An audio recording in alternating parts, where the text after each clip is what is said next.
Good morning. Please be seated.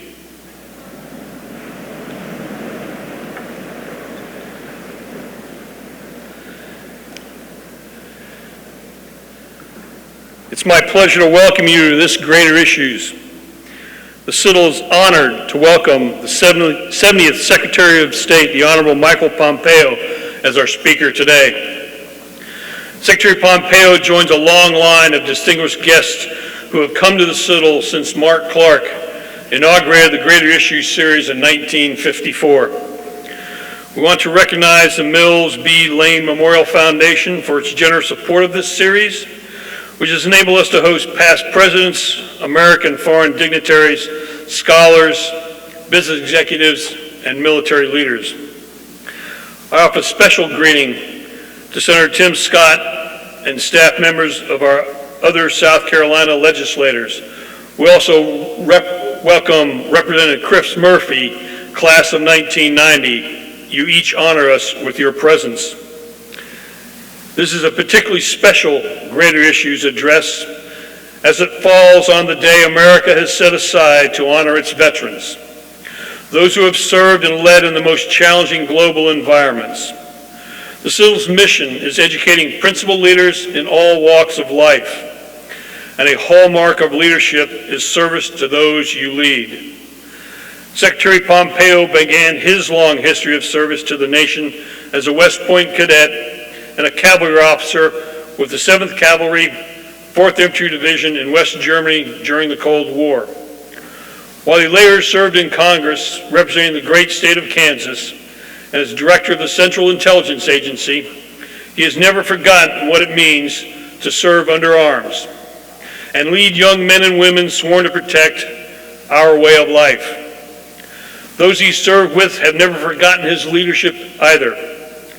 Before I welcome Secretary Pompeo to the podium, I invite one of those he led to offer a few words. Mr. Eric Leithblad was a scout in the 7th Cavalry with Secretary Pompeo and served as his armored vehicle driver. It is fitting one who served in uniform with our speaker say a few words on this, our Americans Veterans Day. Mr. Leithblad, the floor is yours.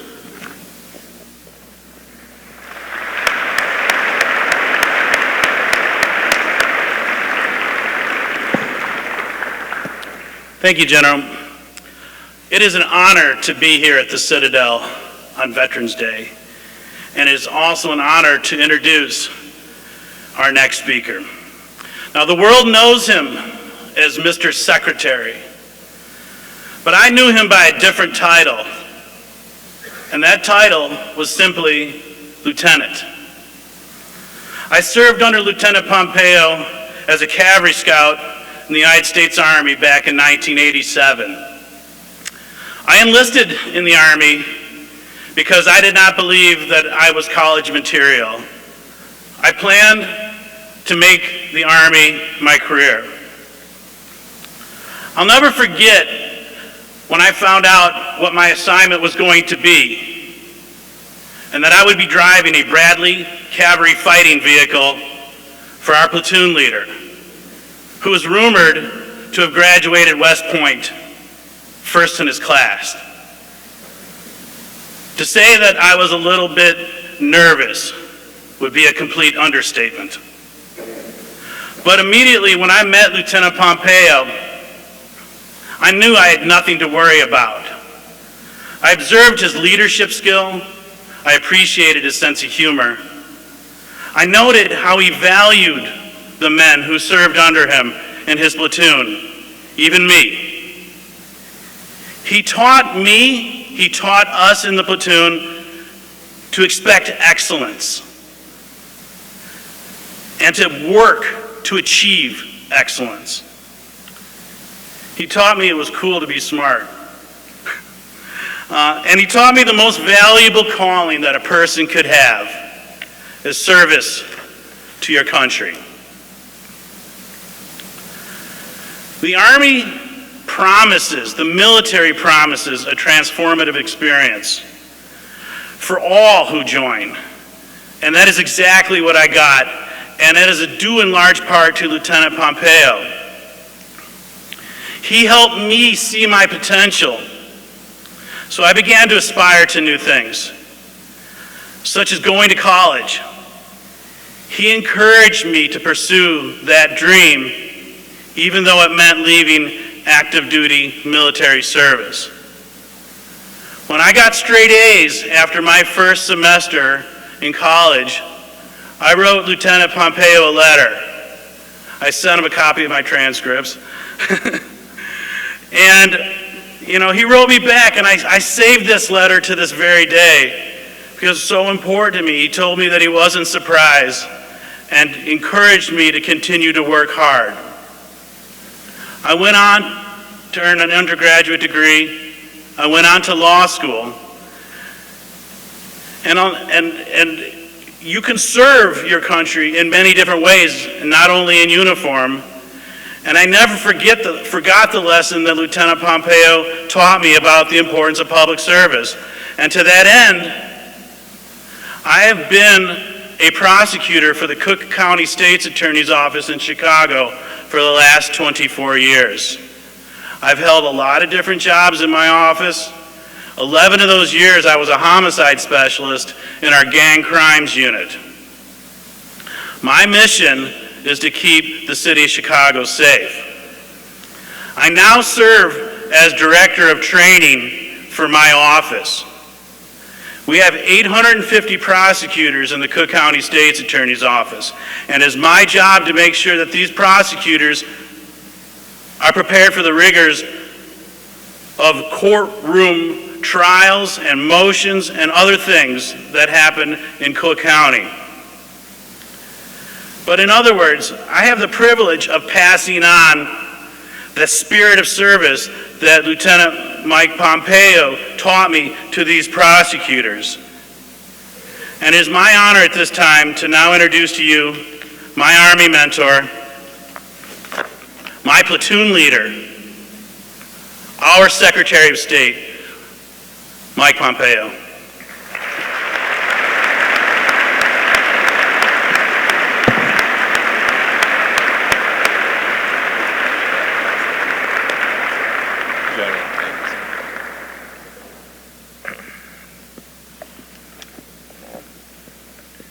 Well, good morning, everyone.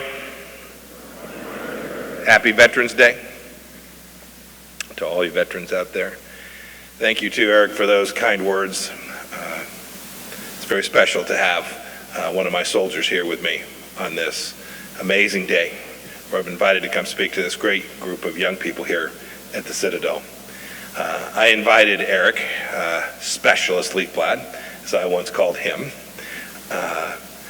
to speak today because he sets an incredible example for all of us. He shows us that in our time in uniform, there is more value than even that moment.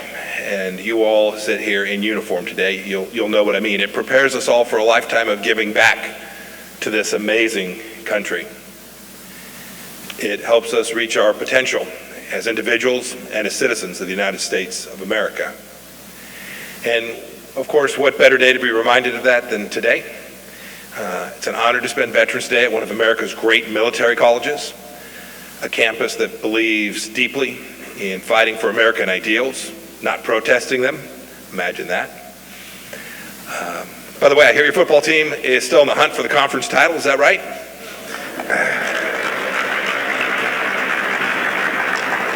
I wish you unmitigated good luck because you don't play Army this year.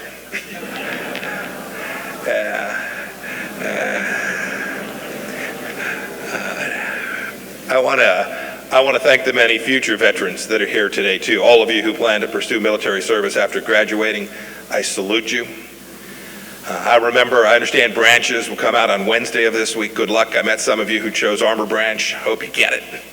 I remember my time as a young West Point cadet a long time ago. Now I can still recall, like you all today, the carefully pressed uniforms, the early morning drills, and just how eager I was at this time to get out on the field for my country.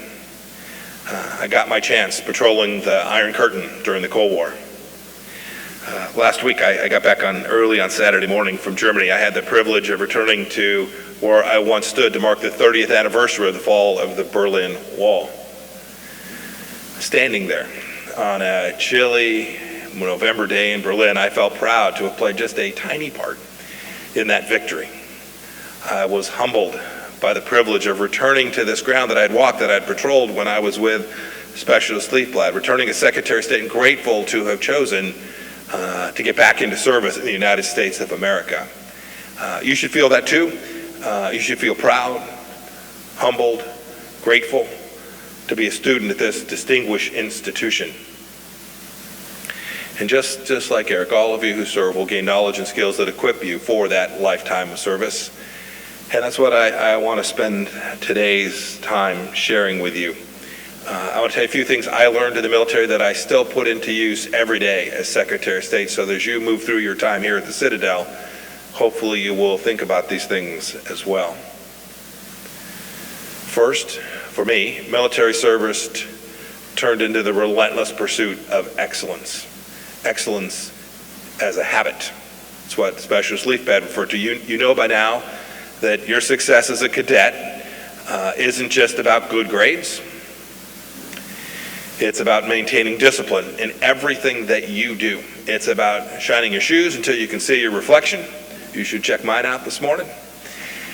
It's about showing up on time, ready to go, even if after 3 hours you felt like you didn't get enough sleep. To an outsider, to someone who's not familiar with this place, you may seem out of step. But once you step in the field with your chin strap buckled, with your weapon in hand, the reason that you did that, the reason you dedicated yourself to this purpose will become very clear. The mission will hinge, whether that's in uniform or in civilian service, your mission will hinge on your capacity to focus and your capacity for personal self-discipline. And for many of you, this will be a matter of life and death for those around you. That's why there's no safe spaces here at your military school. Trust me, it may not seem that way now, but you will thank your drill sergeant later. I'm still thanking mine. My job every day requires me to maintain the habit of excellence. By the time I sit across, as I travel the world, by the time I sit across from a foreign leader, I've poured hours into parsing through the latest intelligence, preparing myself, preparing my team. I've learned everything I can from my State Department teammates. I want to know the leader's personality quirks, and I want to know the country's internal politics. I want nothing left to chance for that important meeting. And just like in military service, diplomacy requires a pursuit of excellence down to that last detail. I expect it of myself, and I expect it of every member of my team. That leads me to my second lesson. Military service taught me that you can only be as good as that team that's around you. A meeting with a foreign leader doesn't just happen. You don't just show up. It doesn't involve just a handful of people who are sitting in that room on that particular moment. It requires hundreds of people, from the embassy staff to policy experts to the security team and much, much more. And the Army taught me, the military taught me, that effective leadership means setting a clear mission and a good example, while empowering every individual on the team to follow suit and have their own level of excellence. For those of you who go on to lead men and women in the armed forces, I want you to know that there is no greater responsibility and no greater honor. After I graduated, I was put in charge of a platoon of 30 soldiers, a cavalry regiment. You just heard from one of them, Specialist Leafblad. He told you his side of this story, and now I want to tell you mine. Specialist Leafblad had entered the Army out of high school, as he described. He confessed to me he hadn't tried too hard in school, and he was working to figure out what would come next in his life. But I could see very clearly he was talented, he was bright, there was something really special, and I wanted to make sure and inspire him to the extent I could and motivate him. I came to trust him. The vehicle was always ready. I came to trust him with more and more responsibility. The more I gave him, the more he took on, and the more he proved he could handle. And when he came to me one day, as he described, he said he wanted to return home and give college a try. I encouraged him to do that. I knew it would blow an enormous hole in my unit, in my platoon, and that I'd have to figure my way forward. But I wanted him to do that. I wanted him to do it for a reason. I knew that his service to America wouldn't be over. Just as when you leave here, whether you join the military or you go into civilian service, your time of service won't be over either. Eric described the letter that I received a couple years ago recounting his many successes. It filled me with great joy. You know, he went to law school. He served for 11 years in the state's attorney's office. I must say, it brought me with great joy to hear of his accomplishments, but I must tell you, I wasn't surprised. Here's what he wrote. He wrote, quote, "Not a day goes by that I don't use a skill or an idea that I learned from one of my mentors in the Army." So that fills me with great pride. I'm sure he was talking about people other than me when he talks about his mentors. Who knows how many lives Eric has gone on to save over the years through his remarkable work following his time in service in uniform. Best of all, he's become the director of training, now leading and training others, a mentor to generations of public servants. It's a powerful reminder to each and every one of you in this room that service and leadership can change a person's life and the lives of those around and cause a ripple effect with positive impacts all around the United States of America. It's why when I was the CI director and now as Secretary of State, I've continued to try and identify talent, reward hard work, and encourage each person to be the best they can, to build out teams, because I know that it will pay dividends for our nation. Last lesson that I learned from my time in the military, and it's probably the most important of all. I learned that America is a truly exceptional nation with exceptional values, and it must be defended with exceptional courage. I was reminded of this on the trip I referred to when I was traveling in Berlin. I remember being a young soldier while that wall stood. I remember seeing the despair that had taken root on the other side of the Iron Curtain. I could see it in the faces of the guards that patrolled the eastern side. I witnessed the thin barrier between freedom and tyranny and America's role in ensuring that freedom always prevails. I carry that lesson with me today as our administration works to defend freedom in a post-Cold War era. We are in a competition of ideas all around the world. Our other great powers actively work alongside us, but many promote their authoritarian models worldwide as alternatives to the fundamental way we live our lives here in America. But we're pushing back on that. When President Trump talks about the world, he talks about Americanism and the pride that we should have. We should not apologize for the United States of America, not now and not ever. From Europe to Latin America to the Indo-Pacific, we've mobilized our democratic partners to stand with us on the side of freedom. Many of your senior leaders here, including your general, served under uniform for exactly that ideal. From NATO to the United Nations, we've worked to refocus international institutions on their original purposes, promoting these central ideas of democracy and human rights, the very things you learn about in your classes today. Look, we see challenges all across the world, from persecuted Christians in the Middle East to Uyghur Muslims in China. We've demanded that this not take place, that religious liberty and unalienable rights for the oppressed be put at the forefront of the world's agenda. I've been the Secretary of State now for some 19 months, traveled to 55 or so countries, some of which haven't been visited by the Secretary of State in decades. I wanted to deliver that message, the message about who you are, who we are, to deliver the message that American leadership is back and that it is never easy to fight for freedom. I chose public service one more time out of a responsibility that I feel to the generations that came before me, that gave me this incredible privilege to be an American and live in freedom, and the responsibility each of us has to the generations which will follow us. And as we sit here today on November 11th, on Veterans Day, it's a reminder of the sacrifices made down through the years, from the Civil War to the Cold War, from multiple world wars, to defend the American ideal. I must say, too, I look at you and I can see your generation has stepped up already to defend. Many who fight today in the Middle East are too young even to remember 9/11 as a first-hand experience, yet they bravely answer the call each and every day to combat terrorism. Should you have the honor of serving. I pray that you learn the lessons that I learned and allow them to inform you in your lifetime of giving to America. Because the country will need you. Your generation will need you. The generation that comes after you will need you too. From what Lincoln called the silent artillery of time. That's because it's human nature. It's human nature to forget the precious value of what previous generations fought for and died. It is common sense to be focused on the day. There's a natural gravity pulling us away from our founding towards false promises of progress. But you can't resist this by simply flying straight.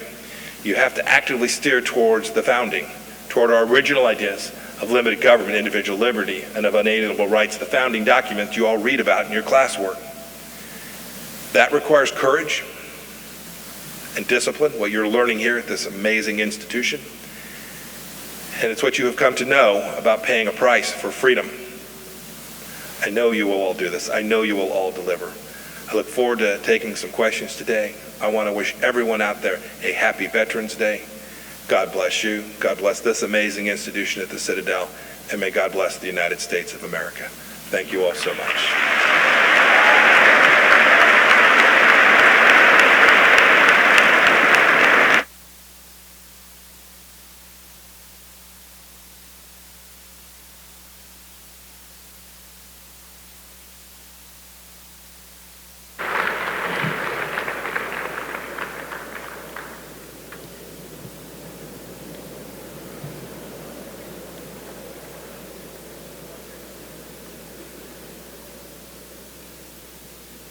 Secretary Pompeo, good morning. My name Morning. is Colonel Tom Clark, United States Marine Corps, retired, Citadel class of 1985, and I serve as the Executive Director of the Krause Center for Leadership and Ethics.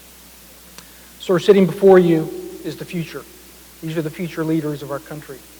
Based on historical trends, 35% of our graduates will join the military, like you and I did, to serve our nation. 65% will go on to serve in the public sector, private sector, or pursue advanced degrees in higher education. They have questions for you, sir. These are their questions, and this is what they would like to know. U.S. Marine Corps veteran student Dimitri Fragopoulos, a junior studying intelligence and security studies, asked the following question. The media has accused the United States of abandoning the Kurds, one of our long-standing allies in the Middle East. How has this affected U.S. foreign relations in the region? And are you concerned that other allies might not trust the United States in the future? Well, Colonel Clark, thanks for the question, and thank you for having me here. It's great always when an Army guy gets together with a Marine. It's always special. We'll both be polite to each other. Yes, sir. Do what we've always done, is fight together. The issues in the Middle East are incredibly complicated. The fact of the matter is that the Trump administration provided enormous research to protect the Kurds, and not just the Kurds. We worked alongside an armed force called the SDF, the Syrian Democratic Forces. There are Kurdish members of that. There are Arabs, there are Christians. It's a multi-ethnic force. The United States, beginning when President Trump took office, built out that relationship in a way we hadn't been able to do as well before. But there was already work underway, and we crushed the caliphate. Right, that was the mission set. It was to take down a piece of real estate about the size of Ohio that was under the control of radical Islamic terrorists that denominated themselves as ISIS, and we did that. We did that incredibly successfully.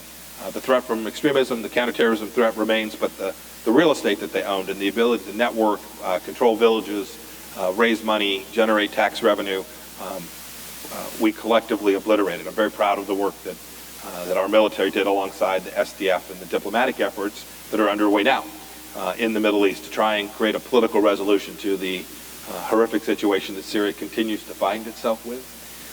We're still working with the SDF. The relationships are great. We have State Department officials on the ground with the SDF even as we sit here today, working alongside them to continue the counter-ISIS campaign.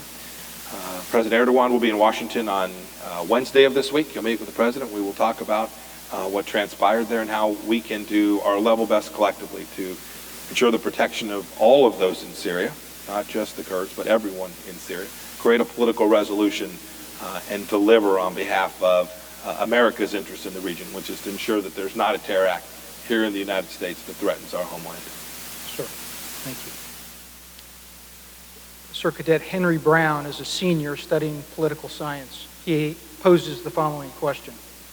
Are Russia's annexation of Crimea, its activities in eastern Ukraine, and subsequent action in Syria isolated incidents of a state trying to exert influence, or is it a sign that Russia is beginning to reassert itself as a great power and thus becoming a significant threat to the United States and our allies? So when I think of Russia, having served in the Cold War, the time of the Soviet Union, I'm reminded that the current leader of Russia, a former KGB officer, believes with all his heart, as he has stated repeatedly and publicly, that the greatest tragedy of the 20th century was the dissolution of the Soviet Union. So when you ask what Russia is up to, I think Vladimir Putin has is an imperialist who would deeply like to go back to the days that he remembers as a young intelligence officer, but leading a country with an economy that doesn't grow and doesn't innovate in the same way we do here in the United States. It is a powerful nation. They still have thousands of nuclear warheads. So these activities, whether the activities in southeast Ukraine or the activities that were described there in Syria, they are real.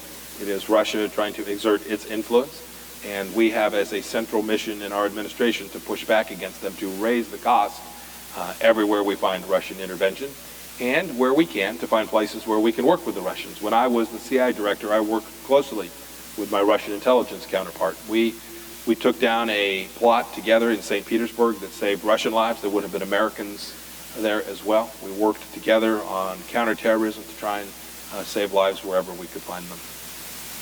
Sir. Sir, I think this will be our final question just due to our time. Cadet Walker Whitley, a senior studying political science, poses the following question. Do you think the president's Twitter campaign helps or hinders foreign policy and how other countries view the United States? So I'm always reminded that I am America's 70th Secretary of State and that President Trump is the 45th president, so there's a lot more turnover in my job than there is in his. Here's the truth of the matter. I've come to know President Trump. I've worked with him, been with him almost every day for coming on 3 years now, and I've watched how he communicates.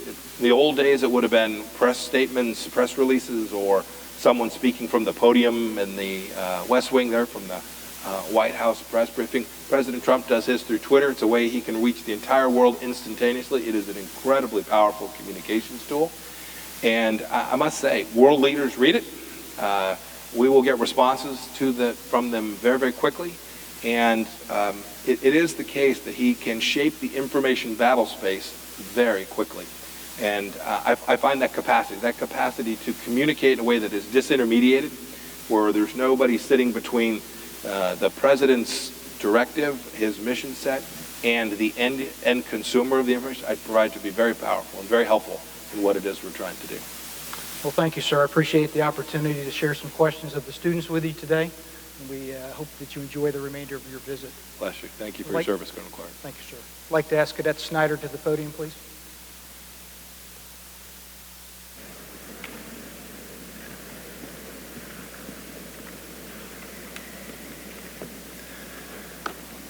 Again, thank you, Secretary Pompeo, for coming to the Citadel for this Greater Issues address.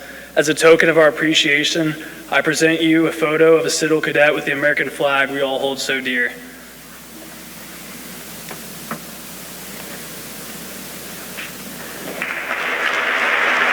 Come a second.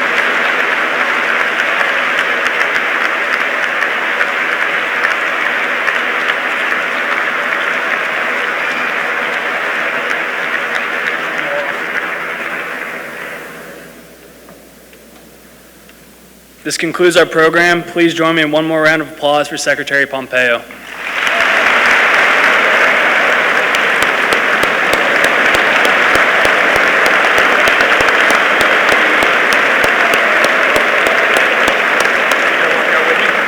Yes, sir.